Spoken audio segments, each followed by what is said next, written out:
A nossa relação com a morte, olha, nunca foi das mais simples. Mas algumas culturas levaram isso a um nível completamente diferente. Hoje, a gente vai mergulhar em alguns dos rituais funerários mais bizarros da história para tentar entender o que eles revelam sobre os nossos medos mais profundos.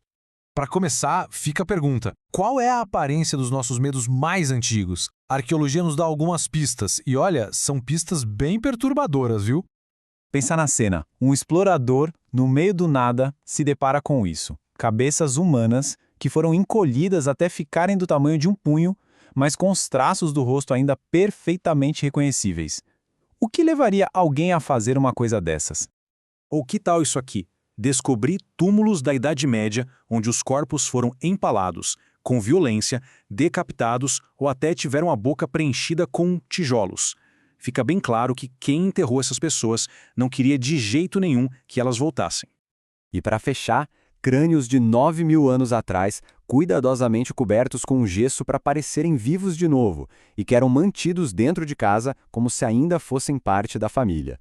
Parece tudo desconectado, né? Mas na verdade todos esses achados têm um ponto em comum. Beleza? Então como a gente vai desvendar isso? Primeiro, vamos dar uma olhada em como as pessoas tentavam controlar espíritos de inimigos e prender os mortos-vivos. Depois, a gente vira o jogo e vê o outro lado. As culturas que queriam manter seus ancestrais por perto. E por fim, vamos falar de magia, luto e maldições para entender a história universal que conecta tudo isso. No fim das contas, todos esses achados bizarros são respostas para uma pergunta fundamental. Como a gente lida com aquilo que não consegue entender? A morte sempre foi o maior dos mistérios, e esses rituais são basicamente tentativas de colocar alguma ordem no caos. O nosso primeiro caso de estudo nos leva direto para a Amazônia, para entender um dos artefatos mais perturbadores que existem, as cabeças encolhidas, conhecidas como tsansas. O processo para criar uma tsansa era algo, assim, super metódico, quase cirúrgico. Depois de tirar o crânio, a pele era fervida e moldada com todo o cuidado usando pedras quentes até ela encolher. Mas o passo final é o que mais entrega o jogo. Os olhos e a boca eram costurados. Mas para que todo esse trabalho? A resposta não é nada do que a gente imagina. E aqui está o pulo do gato para entender tudo. Para o povo Shuar, a tsansa não era um troféu de guerra, era uma prisão. Acreditava-se que dentro dela ficava um muizak, o espírito vingativo do guerreiro que morreu. Ao costurar os olhos e a boca, eles achavam que estavam neutralizando esse espírito, protegendo a comunidade de uma ameaça sobrenatural. Era, acima de tudo, uma forma de controle. Ok, mas e quando a ameaça não vem de fora? E se ela vem de dentro da própria comunidade? É isso que nos leva aos famosos túmulos de vampiros da Europa medieval. Esse comparativo aqui deixa bem claro o tamanho do mistério para os arqueólogos. De um lado, um enterro padrão, respeitoso. Do outro, pura mutilação. Estacas, decapitação, tijolos na boca. Isso aqui não é um enterro, é um ato de medo. Um medo tão grande que continuava mesmo depois que a pessoa já tinha morrido. Tá, mas de onde vinha tanto pavor? A resposta é uma combinação bem perigosa. Tinha o terror de epidemias, como a peste negra, a desconfiança com qualquer um que fosse considerado diferente e, principalmente, uma ignorância total sobre como a decomposição funciona. Gases podiam inchar o corpo, sangue podia escorrer da boca. Para eles, só podia significar uma coisa: o morto ainda estava vivo e com fome. Bom, até agora a gente só falou de medo, de controle, de afastar os mortos. Mas e se a relação com eles não fosse de pavor, e sim de carinho?